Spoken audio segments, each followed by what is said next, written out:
Welcome to the BWI Live Recruiting Show. I'm Thomas Rankar, Sean Fitz, and Ryan Snyder with me. Who said the FIU weekend wouldn't be exciting? Who said there wouldn't be news and intrigue and things to talk about? That's what we're going to get into the show today. Also coming out of the show, FIU preview. What do we think is going to happen in the game? Our final score predictions, and of course, practice highlights and practice recap coming up in just a moment. But Ryan, let's start with you. And some of the news you've been gathering here for the Nittany Lions.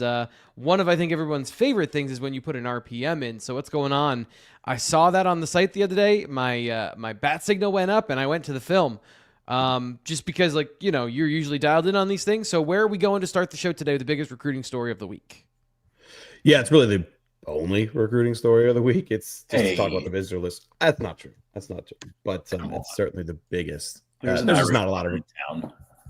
There's not a lot of recruits coming to town. It's a lot of the commits and all that. But certainly there is one recruit that stands out more than most this week, and that's Tavion Branch, defensive lineman. Was an offensive lineman at one point, but now firmly being recruited as a defensive tackle out of Riverside High School in Taylor, PA. We got him at 6'3", 300-ish.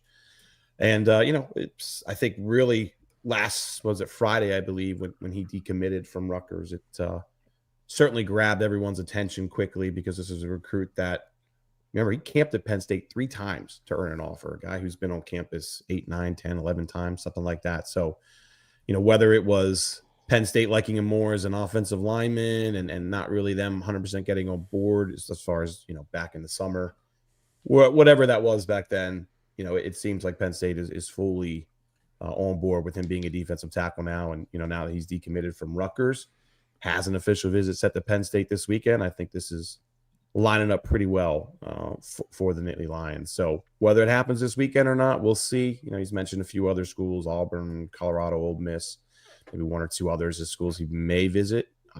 But this feels like a situation where, even if he doesn't commit this weekend, this is a guy that Penn State should get at some point. And this is coming on the heels of Penn State this summer in June and July being pretty active in terms of trying to find, I'd say, more defensive tackles. Fitz, is that fair to say defensive tackles or defensive linemen in general after the June recruiting period? So are we connecting the dots with that one here?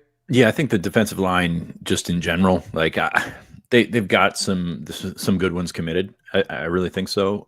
But you take a look at the new approach to the numbers, and you want to throw basically advanced numbers at both those positions because you're not sure what you're going to come up with. And I think this is a situation where you got an in-state guy that you've pursued, like Ryan said, whether it's on the offensive line, defensive line, you've pursued him to an extent, and now all of a sudden it looks like he's coming back around. So I think that's one of those situations where you take him. And I don't think it's he's from Pennsylvania, so we'll take him situation, but I also think that can't be ignored that he is from Pennsylvania. So that's the way I'll go with that. Penn State has extended some offers and extended some interest to defensive tackles across the country. The Baugh kid that's committed to Wisconsin's kind of been at the forefront of that as well. But yeah, you just add big bodies and hope that they can hit, because it's such an inexact science that even the coaches that get paid a lot of money, they're not gonna hit on all those guys. Yeah. So we'll continue to monitor this throughout the weekend, and we'll let you know over at BlueWhiteIllustrated.com what the intel and information is telling us. And, of course, if he does decide to commit, we'll have a reaction and recap here whenever that happens. And if it happens in the middle of a Penn State football game, maybe a little bit after it happens, but we will get you any of those things if they happen this weekend as Tavion Branch coming to visit Penn State this weekend. So that's our recruiting blitz to start the show. We are now going to get into our Penn State practice recap because the Nittany Lions were busy at work for FIU, trying to get things in order for week 2 of the college football season. So we'll get to that right now.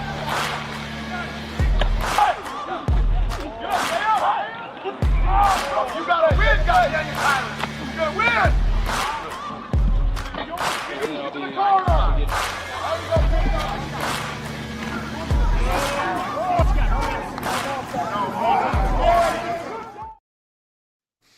So after that very exciting intro, Fitz, not really what practice is like anymore from when we're there. some good drills, some ball security stuff on the offense, and some going after the ball on defense, which worked last week, right? I mean, denied Dennis Sutton.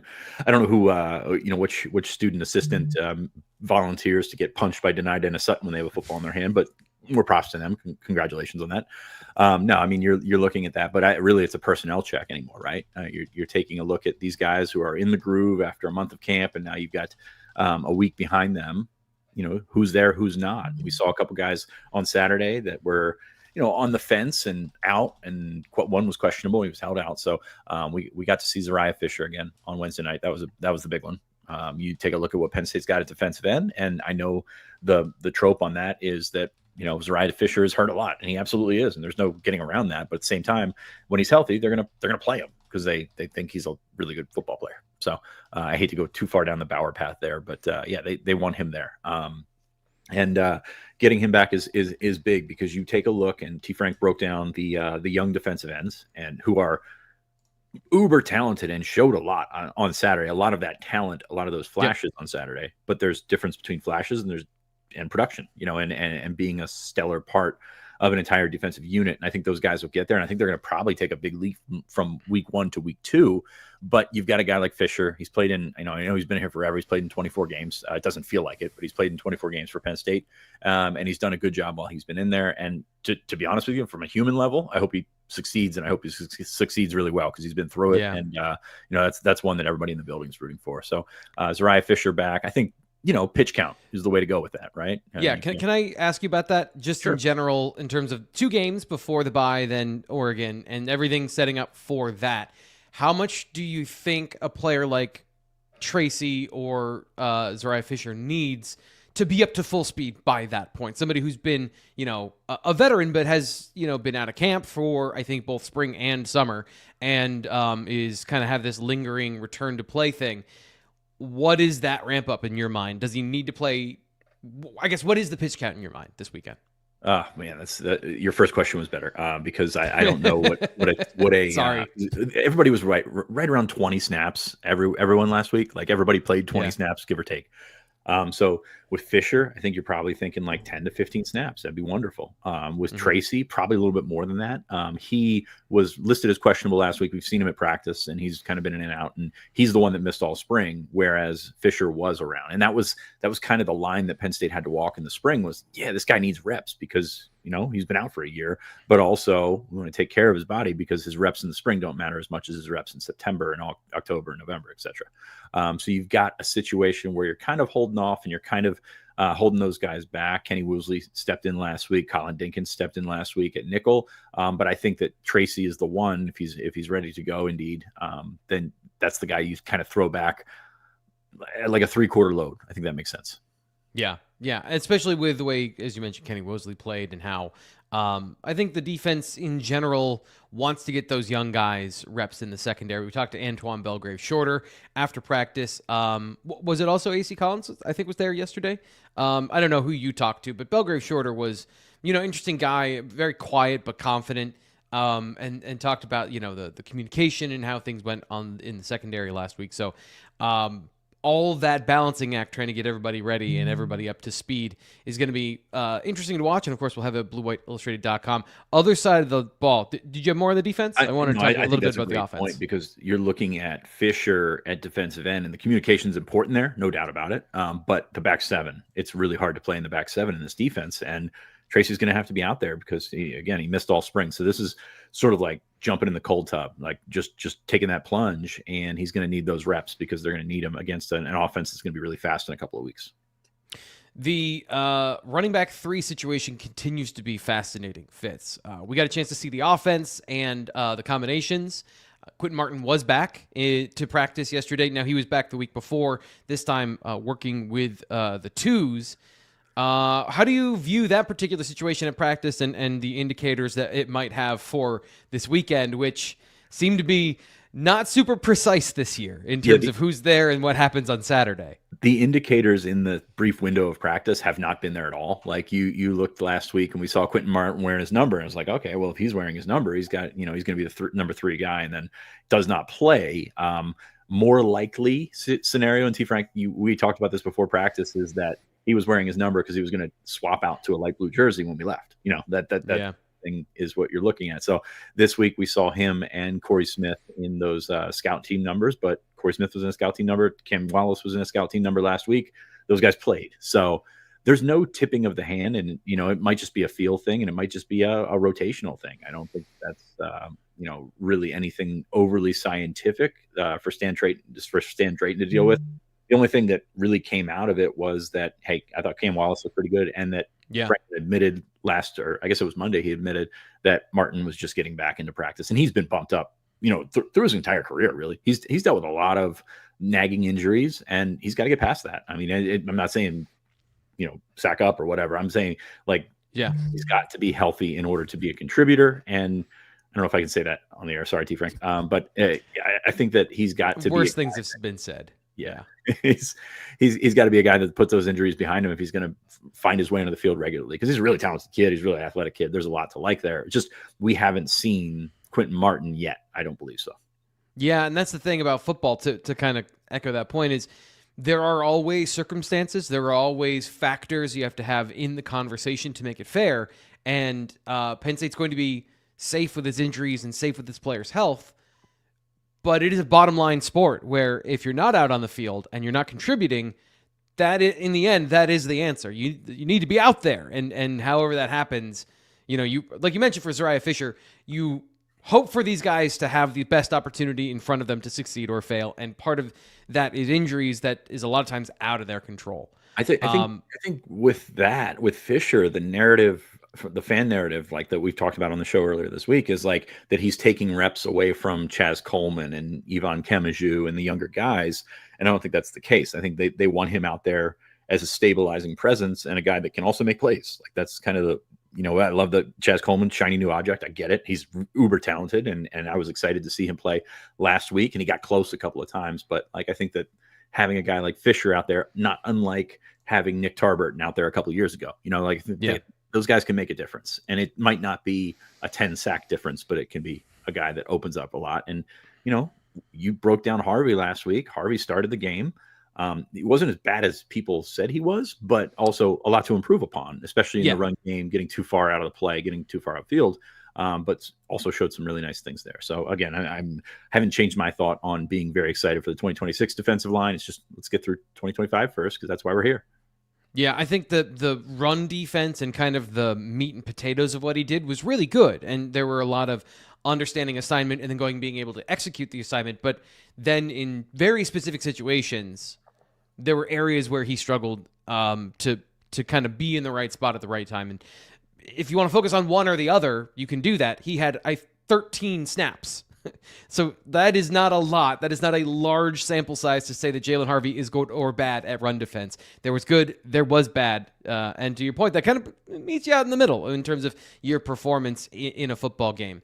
I guess the last thing here for me for practice, Fitz, is are you noticing less in terms of like what's in front of us than previous years? Because I feel like, especially on the offensive side of the ball, just from a understanding, a lot of times when I go in and I've scouted the opponent already, I'm looking for certain things in terms of what they might try to do against that opponent.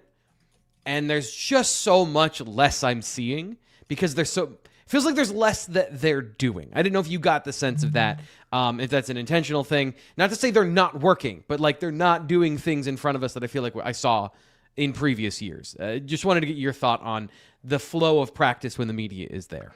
It's about the same because we walk in and it's the same sort of structure. I guess what you're trying to say is you've seen more and you spend your time in the offensive field, so it's naturally more varied. What we see on the defensive field is the individual drills. Then they go to sort of a team period where they do a little bit of a thud pursuit drill type thing, and then they split off and do one-on-ones with O-line, D-line. So that's pretty much it. It's actually, I'll be honest with you, it's more than we saw last year on the defensive field, because what we saw last year were stations of tackling, stations of going after the ball, and then catching like turnover drills and things like that. So slightly more on the defensive side, but also none of the stuff that you would like not the scheme, not like this guy's in this position for this. I mean, it's fairly standard fare is what we're looking at. So, we'll take it because we love the access that we get and it's really wonderful. But at the same time, not on defense, but yes on offense from what I saw. Yeah. Last week. Yeah. And to be clear, like there were times last year when I would be like, I can't believe they're doing that in front of us. Okay. In practice, they ask us to shoot single photos or single videos of an individual player and not to show anything too wide because they are doing things that are going to be showing up in the game, and they don't want their opponent to know those things. The fact that some teams do not let you into practice. Now, I understand in other areas, they allow you into practice for much larger periods of time, but at this level of competition, when we have these conversations, like the longer I'm there and more I observe, I'm like, I can't believe they let us in, especially when they're working on things either on offense or defense. So neither here nor there, just an interesting kind of button on the topic of what we're seeing at practice. We try to provide you some of those insights into what's going on. And we, of course, did that last night at BlueWhiteIllustrated.com. Great time to sign up if you want to join us for a week. You can join us for $1 to get a first week of access, and then it's for a full year. And you get a full year of The Athletic, access to The Athletic on top of that. So check us out at BlueWhiteIllustrated.com. Subscribe for $1. Check out that deal. That is, I think, what we got for practice. Fitz, unless you got anything else, we can get to some of the other things here on the rundown. And the next thing for me is to tell you about the best opportunity for the next part of your life, which is hopefully something better and more fruitful. And I'm not saying that like maybe your life sucks right now, but we're all hoping that the next thing is going to be better than the current thing we currently have. And if you have experience in business management, middle management, corporate America, you know how to run a business, but you're currently not running your own business, check out Andy Ludicky at myperfectfranchise.net because he can help you go from making money for somebody else to making money for yourself. Now, this is not to say it's going to be easy, and it's not to say that this is going to 100% guarantee, but Andy's going to give you the best possible chance to succeed because he's been through the process of buying a franchise before. He understands everything from what you might be buying into, and he's going to give you the lay of the land and be honest with you and say, this is a good idea. Hey, this isn't a good idea. I don't think this business is good. This feels like a fad. He'll try to steer you to what he thinks are the best possible opportunities, and he's always up on what is current and what is trending in franchise management. So he's a guy that is well respected in the community, and people look to him for leads for new people to buy into franchises. So he's here to help you do any of that. He also can help you buy a local business now. So if you want to check out what he does, Andy at myperfectfranchise.net, 404-973-9901. That's Andy at myperfectfranchise.net. Today's show is also brought to you by Luskin Associates. Buying a house is a major deal. Everyone here has bought a house. Ryan, you bought 2 houses, I believe, so far. So you're up to this. You're on rung 2 of the house ladder. Was that easy and stressful? Or was that easy or stressful, Ryan? Well, you're muted. So I'm going to assume it was stressful. Sorry about that. I'm going to assume it was stressful. It was auto. It was. It was the ad. Yeah. It was. But it's really more buying my second house was stressful because we sold it so fast. I didn't expect that to happen. So yeah, we go all day. So on that one. All those things happening at a lightning pace. If you don't have somebody who knows what they're doing, you might find yourself losing money on the biggest investment of your life. And the purchase of or sale of a home is a major life milestone, and it is a major investment. It's the biggest purchase most of us are ever going to make.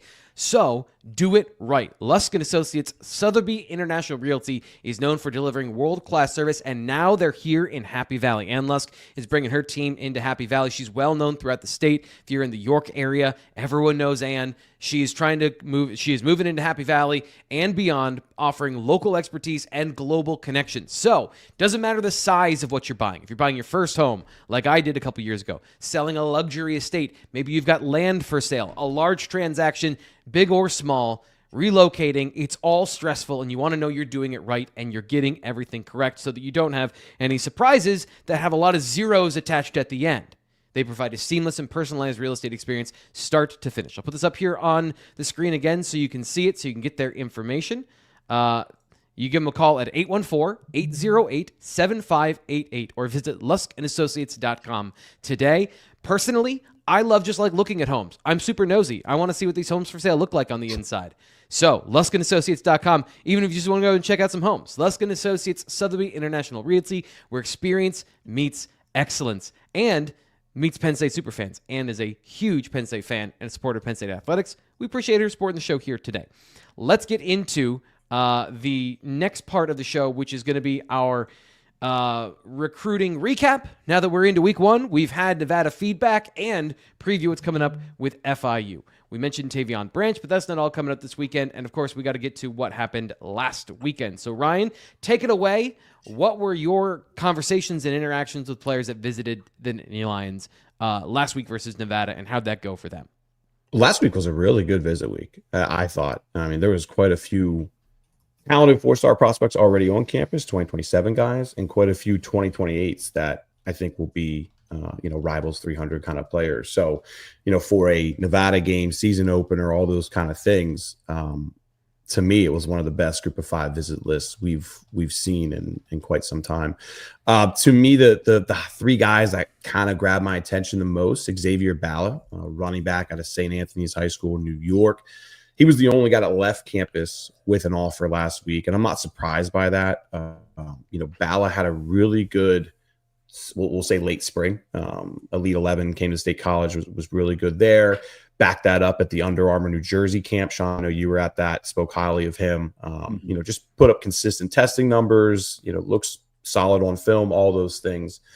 So I wasn't completely surprised that Penn State offered, because I knew he was a guy that, had been on their radar for quite some time. And oh, by the way, off of those Under Armour and Elite 11 camps, all 22, I should say, he got invites to Alabama and Ohio State, camped at both those schools in June, both of which offered, right? So, he's really starting to pick up, from an attention perspective when it comes to some of the nation's top schools. But Penn State was always a school that he's always, coveted an offer from. He made it very clear that, grew up watching Saquon. I feel like every running back says that to me nowadays, which makes sense, right? But I do think that this is a player that Penn State should be in the mix with long term. I also think a lot more, plenty of other schools are scouting him, right? So additional offers are going to come. He's got to get out and visit some of those schools. So too early to really be like, this is a guy I think Penn State should land or anything like that. But, certainly makes a lot of sense to be someone that could be in the running to be that second running back. And I do think that this 2027 class is going to have 2 running backs. Obviously, keeping Keemon Spell on board is most important, which, by the way, kind of general feedback from him visiting Ohio State is good. But I don't know that he's a guy that Ohio State's pushing as hard for as you would think. Sean, am I wrong by saying that, like, Penn State and Ohio State kind of have a cordial relationship when it comes to recruiting? Do you think that's fair? Oh, that's tough, because they've flipped each other's recruits before. No, I feel like it could be way worse. Yeah, it could be. It could be more head to head. I think Ohio State's national brand appeal, of course, really helps Penn State in that regard, because you got a kid from New York. And Ohio State will come into New York and come into New Jersey, Pennsylvania, whatever, and do that. But yeah, I think that there's probably, for being as close as they are geographically, and as close as they are in the polls and sort of on the national landscape, you would think they would go more head to head. They were both in it for Luke Wafel. They were both in it for Carter Meadow, but those are guys that everybody wants. It's not so much them. And I think the only exception is they've gone into North Jersey a few times and gotten some guys that we looked at and said, I'm kind of surprised Ohio State is taking, not a slight on the kid, but you look at some of the guys from DePaul, and it seems that seems to be the gray area, which Penn State doesn't do wonderful in that area anyway. With the I was going to ask, is that also kind of a Michigan influence? Because Michigan also active in North Jersey, I think, historically. Yeah, I think Michigan's far more active, but I mean, it's one of those ones where I think they lean on where they have the connections, and they have connections up there. But they've grabbed guys from they've grabbed guys from St. Joe's Prep. Isaiah West went there last year, that Penn State didn't offer as a running back. So they do their evaluations. Obviously, they do it well. I mean, there's no questioning that. But it's not always the 5-star. It wasn't Joey O'Brien this time. It wasn't Kevin Brown. It wasn't those guys. It's just when they pick their spots, they do it a little bit different than people would expect. And you end up with, was Deshaun Stewart last year going there. And the receiver, Dez, the slot receiver from DePaul as well. Stewart? That is why it's so different with them, I think. It's just you see them go head-to-head nationally with 5-star kids and everything like that, but maybe not as much in the Northeast. I just feel like they have a little more respect for each other's commits than you would think. Than most, like Guilford committed. Guilford's decommitment from Penn State was. I don't know how much that was really Ohio State related, right? I mean, like just go back through. Like, there's not a lot of examples of. I mean, don't get me wrong, they've hosted each other's commits and all those things, but there's not a lot of examples of Ohio State getting Penn State commits and Penn State flipping another guy. Like, obviously, they both went for Chaz Coleman. I think Ohio State realized, oh, wait, we kind of made a mistake not pursuing this guy a little earlier than we should have. But anyway, it's just something I've observed over the years. So that's where I was going with Keemon. Obviously, Ohio State's going to pursue Keemon Spell. He's a very good recruit. I just think it's an interesting storyline to follow. But anyway, Balla's certainly on the radar now as a running back. Second running back candidate for this class. Of course, Isaiah Rogers was on campus last weekend as well. He's the one that I felt like, Stan Drayton kind of identified a little earlier. Of course, obviously offered a little bit earlier, but both him and Balla right now would kind of be the two guys I have circled as, most realistic Penn State's second running backs in this class, at least at the moment, we'll say. You got something to say, Sean? No, just closing a loop because that's how my brain works. I mean, you look at Penn State's losses to Ohio State in this cycle. Sincere Johnson, which he's a Glenville kid, right? He was going there from pretty much from the start. Jordan Thomas, Penn State was not really in on him. Bergen kid that Penn State really wasn't in the mix for. Damari Simeon's really the one that you look at, and then you go down a little bit further, and Cam Brickle's there on their commitment list. He's a Malvern Prep kid that went to IMG, back to Malvern Prep, and Penn State kind of hot and cold on him. Actually. Hot could be debated, but going back to what I said earlier about Tavion Branch, big body that can move like that. You take that chance on a guy like that. So it's just been really interesting to see how they have sort of picked their spots in the Northeast over the last couple of years. But I do agree with you on the commitment thing. Yeah, I think there is a mutual respect there. I think there is a situation where, you're not going to see anyone go full, or I don't want to say anyone, but you're not going to see a ton of guys from Ohio State like put the full court press on a Penn State commit. Yeah. And I think what you're saying too, they're not having problems recruiting any other guys too. Like it's not a situation where like, this is not the class of 2012. What was it with Brennan Williams and Marnie Reeves and Joe all those guys. Like, I was like 23 at the time, buddy. Everything's a blur at that stage of my life. Sorry. That's when you were becoming Urban's class that he wanted at Penn State. To clarify, I think to what you guys are saying is they'll compete for a guy like Damari Simeon or Luke Wafel or somebody who hasn't committed yet, but once a guy is committed, they're not going to go all out to then flip somebody and make sure they just pick their spots. I mean, Penn State hosted Quincy Porter last year for an OV late in the year, right? I mean, Penn State was certainly, they needed a stud wide receiver. I get that, but anyway, I don't want to go all day on it. I just thought I think Penn State fans, would think that there's a little bit more of that than there really is when you kind of look over the years. That's all. Yeah, but makes sense. Let's get into. I want to just mention Mekhi Brown real quick. Really good looking. I don't know if it's we haven't 6'6", 215. When I see his frame, he looks like a guy that could grow into more of an interior player. He was originally listed at 6'7". I did a little digging last week. He is a legit 6'6". I was wondering if he was a little closer to 6'5", seeing some photos and different things. But, it's all there. At 215, I think he's a little above that right now, but I got to get an updated number. But my whole point with this is Mekhi does kind of come off as a player that would make a lot of sense for Penn State. Just the way he kind of carries himself, the way he speaks at Penn State, all those kind of things make a lot of sense. He's a consensus 4-star player at all 4 sites. Right now, I think he's top 130. I want to say it's the 20th ranked edge in the country, I believe, out of Greenwich. Was it Greenwich County Day, I believe, in Connecticut. So, just spoke highly. It's the second visit in, since June. It's always very interesting to me when Penn State gets guys on campus at the end of June for the first time. We have a 2-month dead period, which is the longest dead period we've ever seen in college football. And those guys immediately come back to Penn State. Isaiah Rogers, for example, did the same. So that's something that I always kind of pay attention to. And, Mekhi Brown's got a bunch of interest from a bunch of different programs now. Could have went different places, especially for a New England guy who's going to have a bunch of, Saturday games and things like that will limit where all he can visit later in the year. So I think he's a guy to firmly have on the radar. Obviously, he's going to be another one, I think, who picks up more offers. And, eventually, right now he's visiting Boston College and Rutgers and Syracuse. I could see that changing to, some more prominent programs down the road as his film gets out there a bit more. But as of now, I think a very good start and, somebody to firmly keep an eye on. Last guy I really want to mention, St. Francis, man. I feel like we've talked more St. Francis in the last couple of months than we have in the last couple of years. But Penn State got 4-star cornerback Raylon Henry on campus this past weekend. Big takeaway was something I felt like I already knew, but him just admitting it was interesting to me. And that's where Penn State is at on his kind of like pecking order. He announced his top 6, I believe, just a week or two ago, maybe last Monday, right before he visited, I believe. Texas A&M, Ohio State kind of feel like the top 2 schools there right now. He kind of, I mean, I don't think that. He flat out admitted that. I wrote about that the other day. With Penn State's kind of 4th right there, Alabama 3rd. He went back and kind of mentioned that it's firmly Texas A&M, firmly Ohio State, Alabama, Penn State are kind of 3rd, 4th range there. But, you know, they are going to get him back on campus now, it looks like, for the whiteout game here at the end of the month.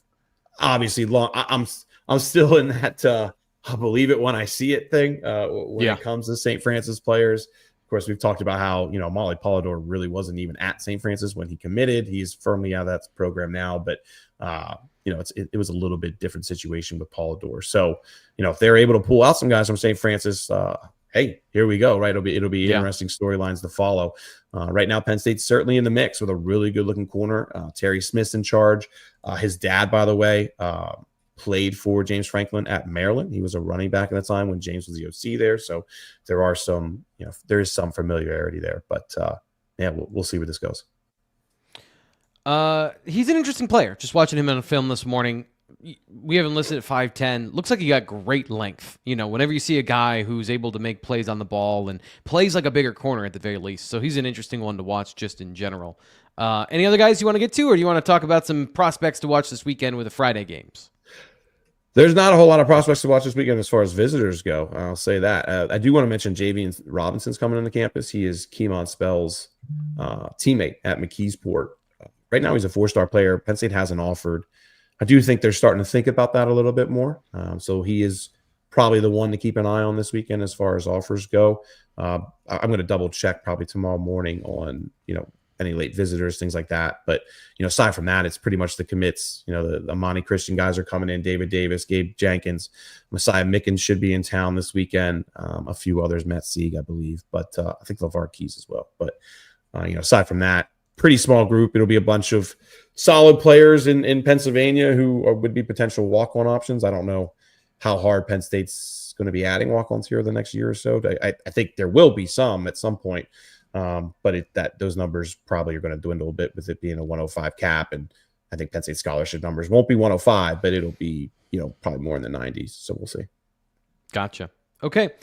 This weekend, Ryan's keeping an eye on the high school games that we should know about, giving us a kind of a roadmap of where Penn State commits and prospects are going to be playing, and when there's a big game that he's got his eye on. So what are your games this week that you're keeping an eye on for us? Well, if you're in State College tomorrow night, pretty good one. Sean, check it out. I'm sure you're beating down the drum to go watch those little Lions. No kidding. I know you go to some games, but Harrisburg State College, right? Harrisburg's got through its first 2 tough opponents in Bishop McDevitt and Nimitz.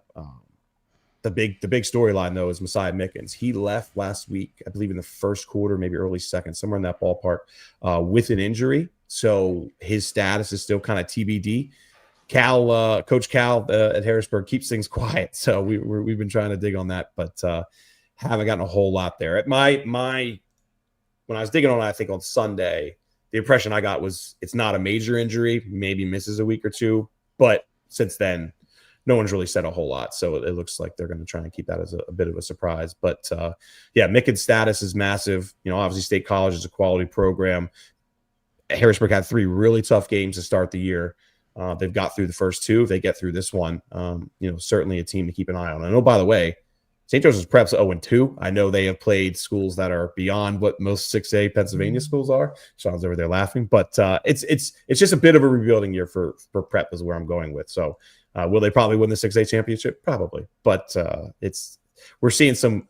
I don't want to say cracks, but you know, it's just not quite as stacked of a St. Joseph's Prep, or it's stacked talent-wise. It's just guys got to get experience, I think is the best way to put that. So anyway, Harrisburg State College, if you guys are up in that area tomorrow night, certainly a good game to check out. Memorial Field is still, in my eyes, like one of the absolute best high school facilities in Pennsylvania. So check that out. Imhotep DeMatha, speaking of Imhotep, by the way, that is tomorrow night down in DC area. Caleb Wosley, Kenny's younger brother, by the way, picked up 3 really good offers, a 2028 prospect. Penn State offered Caleb a while back, and I was wondering, like, is this an offer that, family kind of thing, help with his recruitment? Is Penn State going to go after him?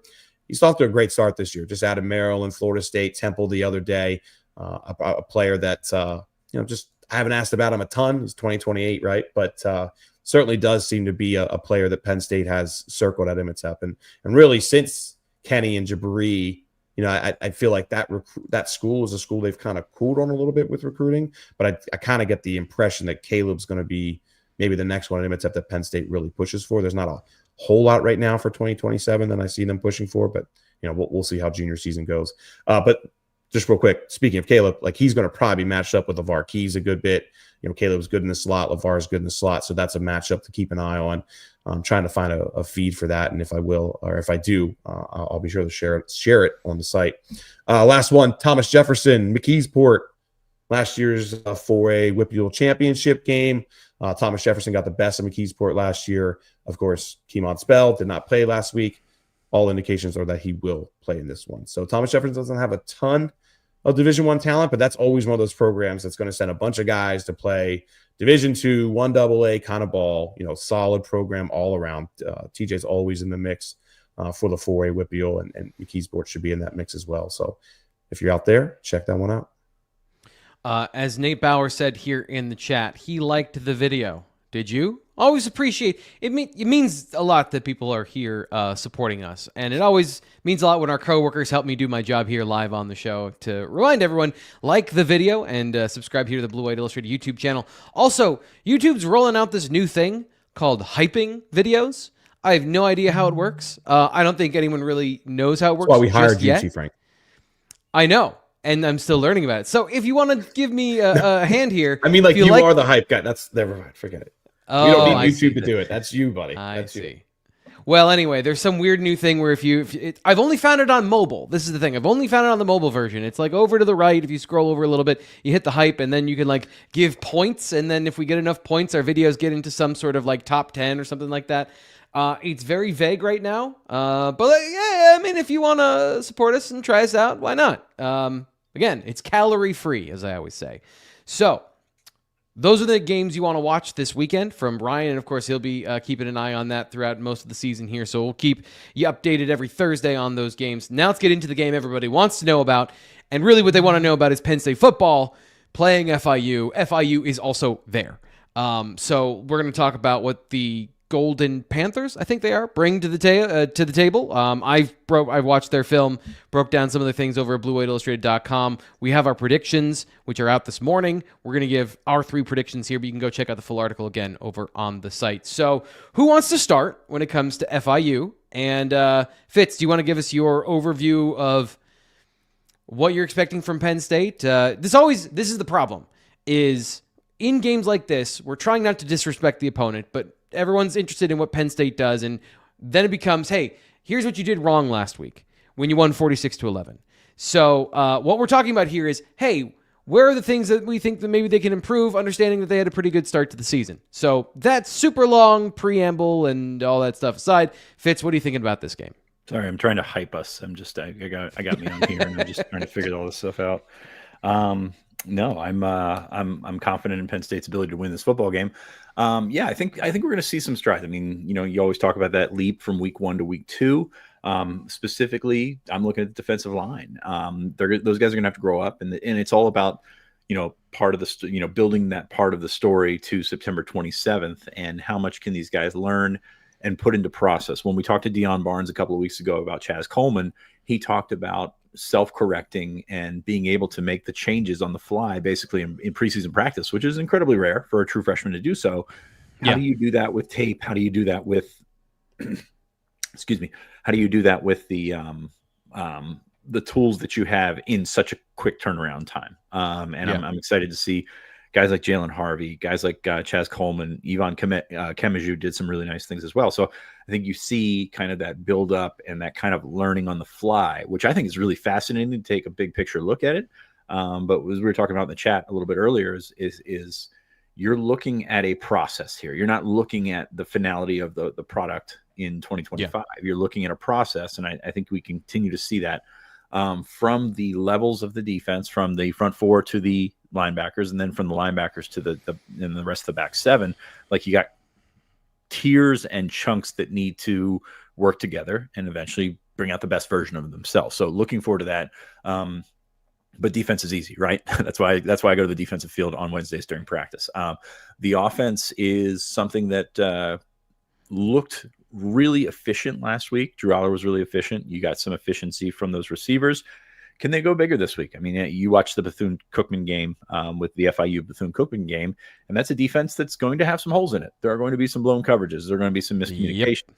How does Penn State sort of step on the throat, take advantage of them, hit some more big plays, get more aggressive going down the field, and things of that nature is really what I'm looking for here. So another tune-up, another situation where Penn State should be able to put points on the board. And, hey, they put 46 points on the board while kicking 4 field goals last week. You do the math, like the retroactive math, and it's like, man, it's pretty good. Like, that's the game that should have been in the 50s, and Penn State, no reason other than themselves, found themselves in the 40s. 52-6. This week, if we're doing the predictions right now, I think that Penn State's going to, have a pretty good time of it and be similar to next week. I'm not sure that FIU's defense is as physical and is as schematically efficient as Nevada was last week. Nevada, not terrible in terms of what you're looking at in the Mountain West. They're going to win some games. FIU, it's going to be hit and miss for them this year, I think. So, they got quite a build on their hands, and we said it about Nevada as well. Coaches at that level, you don't know what you're going to get, and preseason polls and things like that for anything Group of 5, and even like the Big 12 showed last year, even in the Power 5, are pretty different now since the transfer portal has changed so many rosters fundamentally. Ryan, do me a favor, give me your score first, and then give me what you're looking for this particular game. 56-7. Last week I was saying play the over, which I got lucky there because Nevada scored late. But this one I do think Penn State covers. I think we're going to see at the end of the year Nevada was a better team than FIU.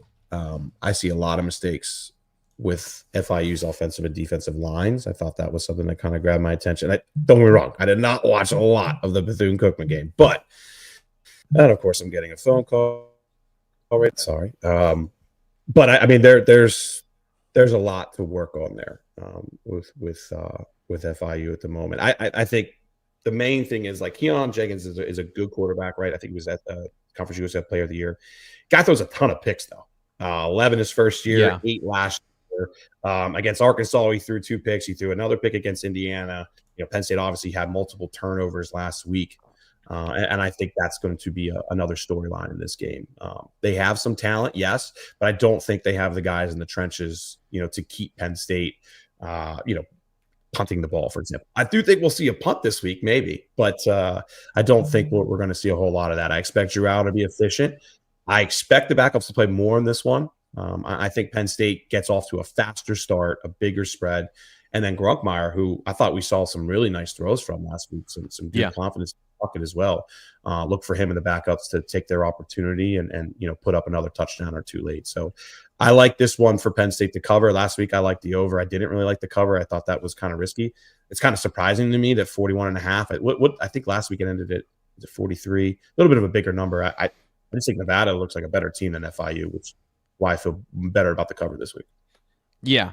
There's a couple things I want to follow up on watching that secondary and then kind of trying to trace their lineage. Now, the head coach came from Manny Diaz's staff, but is kind of an offensive guy. The defense coordinator is from North Carolina, from UNC. And, he was not there because I believe the staff was there last year as well. The 2024 defense from North Carolina, historically not good. And I see a lot of the similar problems with this defense. They just try to do too much. They try to do a lot of, I would even say, NFL level or really high level college football things.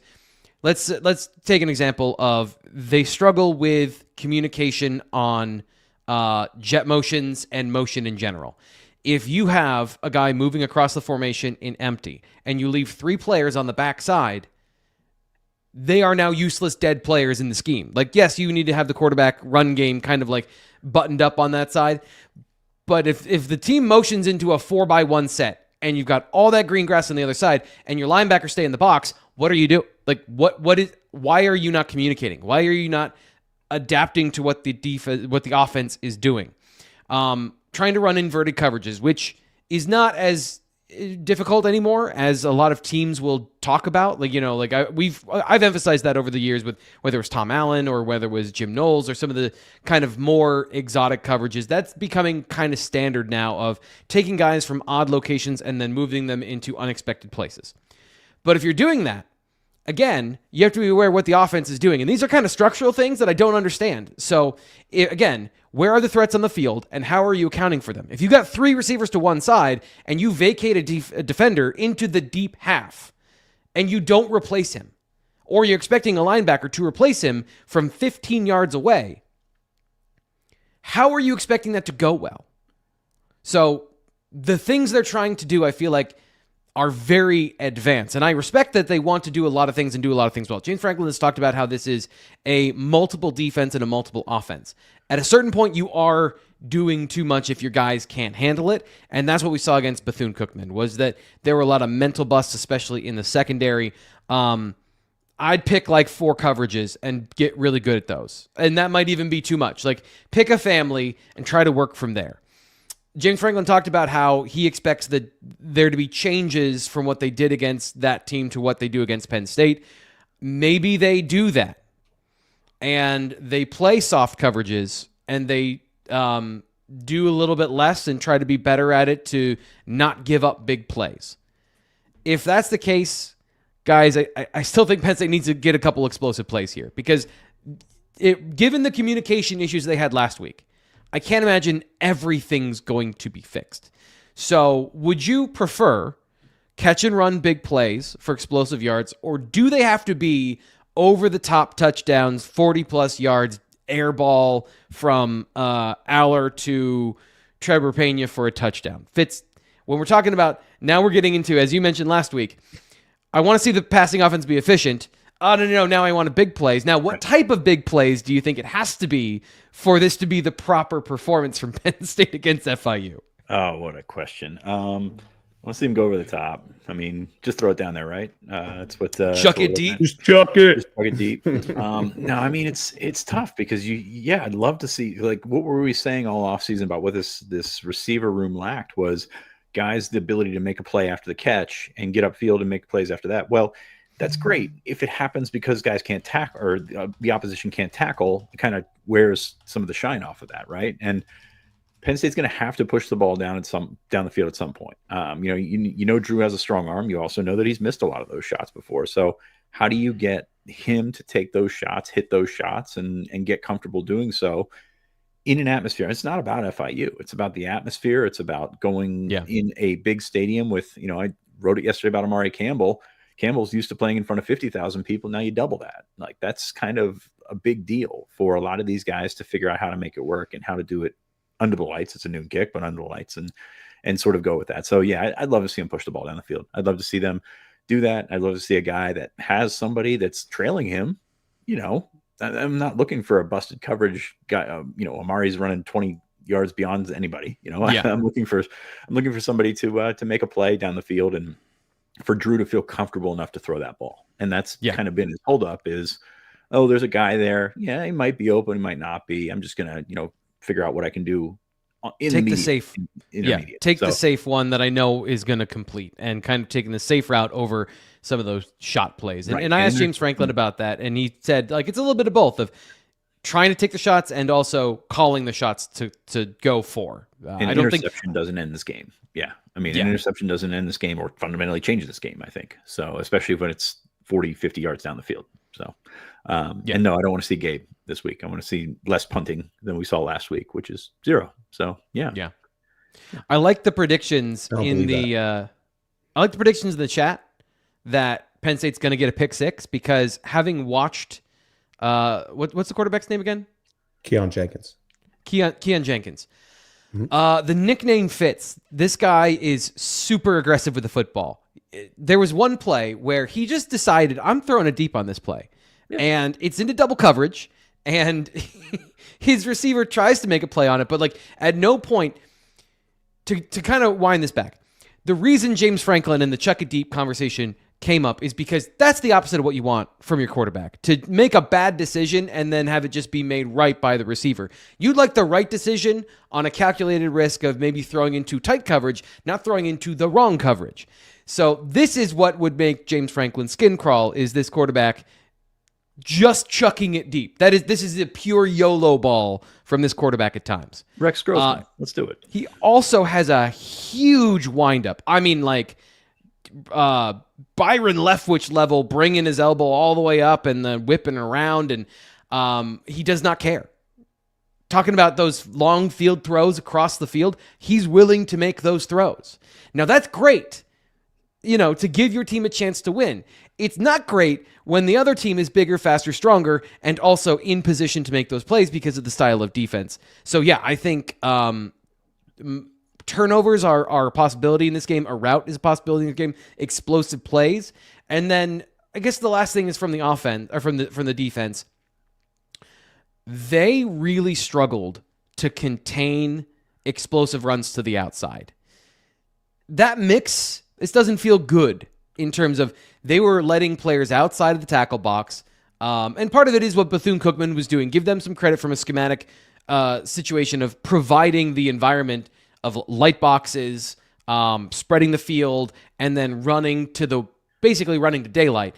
Penn State might not do that, and they might not have that personnel because they're going to play their game to win.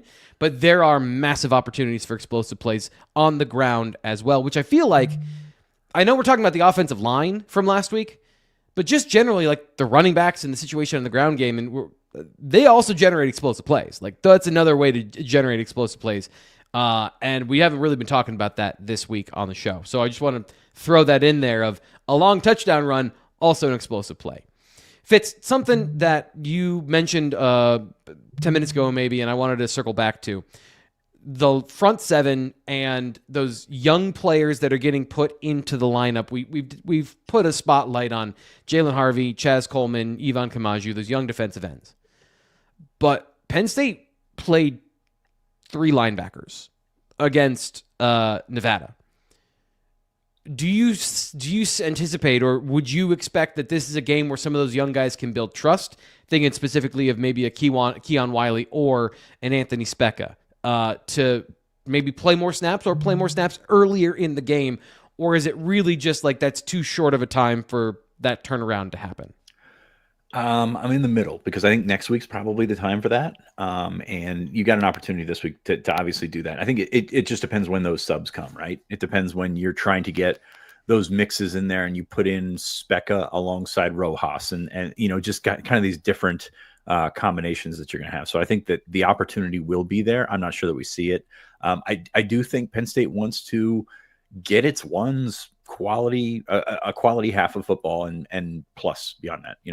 I think if we would have seen more touchdowns in the first half last week, you probably, take a drive or two off of that on the back end.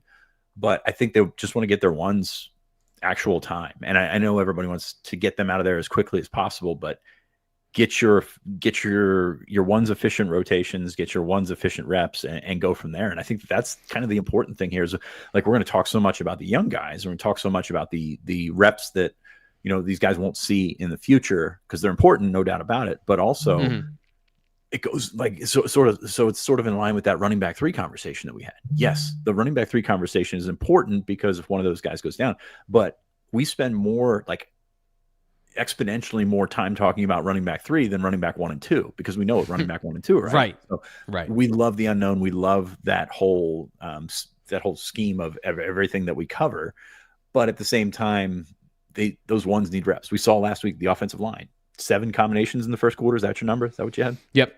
8 in the first half, 7 in the first quarter. No, I'm sorry, 8 overall, 7 in the first half. So sort of get those guys their reps, get what you need out of it, and get them out of there. I get that, but at the same time, get them good reps. It's one thing to play 25 reps and say, "Oh, we did not live up to expectations," but you play 25 reps at efficiency, or I think they got to 50 plays offensively with the first group. And that makes a big difference. So while playing young players is wonderful, playing those starters, it does matter too. Like we washed that whole thing away. It's awful on us, like, because we want to see the younger guys too. Absolutely. But getting those starters reps makes a big difference, especially, again, going back to linebacker, going back to safety, such a tough position to learn. And the way that you do it is by getting those reps on Saturdays. Yeah. To your point, Tony Rojas had just 2 tackles for a loss in that game. But really, his involvement in the run defense was not, these are not large sample sizes for us to say one way or the other. Although I will say, watching him take on blocks and watching the All-22 and watching him on plays where he wasn't involved, looked pretty healthy. Looked like he knows how to fill a gap correctly and how to use the proper shoulder now that both of his shoulders presumably are working. And it is to that point where they are known quantities in terms of, we haven't seen Amari Campbell a whole lot, but after the first 10 or so plays, you got a sense of, okay, that's what that is. Now, if something would happen, or do you want to get more depth on this team? Those, to your point, like, those are contingency sort of things as opposed to the starters getting their reps. I guess the last thing I didn't mention earlier, we're talking about Antoine Belgrave, Shorter, and those young guys. I thought the communication in the secondary was pretty good throughout the day. That has to continue, and this is a team where we'll see how they attack because they want to throw the ball down the field. We'll find out if they think they're going to be able to do that. So making sure when you're playing a team that likes to throw the ball, likes to spread things out, your communication is still on point. Just different stresses for different situations where some of that youth is going to be there no matter what. Final thoughts here, Ryan, and then we'll get to Fitz and we'll get out of here. Final thoughts of the game coming up and maybe the last thing you're interested in looking for. I just want to talk about the last game real quick. I watched the replay the other day. Garrett Sexton, Owen Alicini, by the way. Pretty good. Pretty good. And that's going to be that's, obviously we know who all is leaving this year on the offensive line. Like, I thought it was very encouraging to see those two, again, it's Nevada. It was 20 plus snaps, long way to go until we can really get a read on them, but really good starts for those two. I thought I was pretty impressed with them, but aside from that, get the ground game going this week. I was going to say, we were talking explosive plays earlier. That was kind of my thought, right? Let's see some explosive plays, from Nick and even Katron to some degree, but I feel like Nevada's a better team than FIU. Penn State should be able to get up, move a little faster, get on the scoreboard a little quicker this week. And, I'm excited to see Gronk and maybe Smolik there, later in the game. Fitz, final thoughts? Another one that is cleared and available for this week, Egan Boyer at tackle. Going to be the one that sort of eases into things. We've seen him in practice the last couple of weeks and hasn't been overly physical, which means, they're going to be careful with him. But I think he had a really good rep that I saw on one-on-ones. Going back to the practice numbers, and this is something completely different, and I'm spending an extra minute on this than I should, but a lot of the guys that will play are in practice squad numbers this year, which is a change. Not sure why, but they've done that. So yesterday, Garrett Sexton and Egan Boyer were both in 78, which is really helpful unless you're trying to pick out which one is getting the rep 40 yards away from you behind a wall of large individuals. So, but I'm excited to see Egan Boyer. I've been building him up for a long time, and he won't be like there will be rust. He missed a bunch of time in the spring, missed a bunch of time in camp, but I think he's a really talented guy. So what Ryan just said about the tackles holds up. Alicini has been an incredibly pleasant surprise, counter to what people in the chat said. I've only been telling you that for a year now. Boyer's your guy. Alicini is my guy. Go on. But they've got an opportunity to get those guys, and I think that playing those younger guys to get them the reps that they need obviously flies in the face of what I just said, but also matters as well. You just need more play. Yeah. Everybody needs more plays. We need, we need a sort of like play set scrimmage instead of Nevada running the clock down and things like that. As Nate said, there's only so much you can do. So I want to see everybody, and I want to see everybody succeed. I was going to say earlier, who needs more reps? Zariah Fisher. Yeah, we were talking about that earlier. I mean, the guys only play like 300 snaps his whole career. Do you want to do like a JV thing afterwards, where it's like you got the starters and then there's the JV? Maybe you could do a split field thing where it's you got the second string down there. They have to. This program needs to get on the ball and start charging for those Sunday scrimmages. Start charging people to get in for them. And there's your NIL right there. Adidas, sponsored by Adidas. There you go. Oh, you just opened up a whole galaxy brain. I hope everyone has a great weekend. So that'll do it today for the BWI live show, but we're not done. Of course, we got the tailgate show coming up 9 a.m. for a tailgate show. So bright and early with your breakfast if you're not going to be coming to the tailgate, or with your kegs and eggs if you're going to be at the tailgate. Join us here on the Blue White Illustrated YouTube channel or 99.5 The Bus. We're producing in conjunction with Seven Mountains Media, awesome partner here with Blue White Illustrated. We can give you all this content, all this conversation, all this fun in a bunch of different ways. So check us out either if you're in town, 99.5 The Bus, or here on the YouTube channel. Same place as always. We'll be doing more of this, giving you more breakdowns, giving you more talk about Penn State football, where they can improve, and then we'll just zero in, microscope focus on the team and all their mistakes and all their success and all of the interesting things over during the game on the Blue White Illustrated message board, and of course in the post game. So much stuff coming up. I could do another 15 minutes of promotion. I won't do that. So just subscribe here to the YouTube channel, and that way you know when we go live or when we produce and post all of our great stuff. I'm Thomas Frank Carr, Ryan Snyder, Sean Fitz. Excellent job today, gentlemen. We'll be back. We'll talk to you later.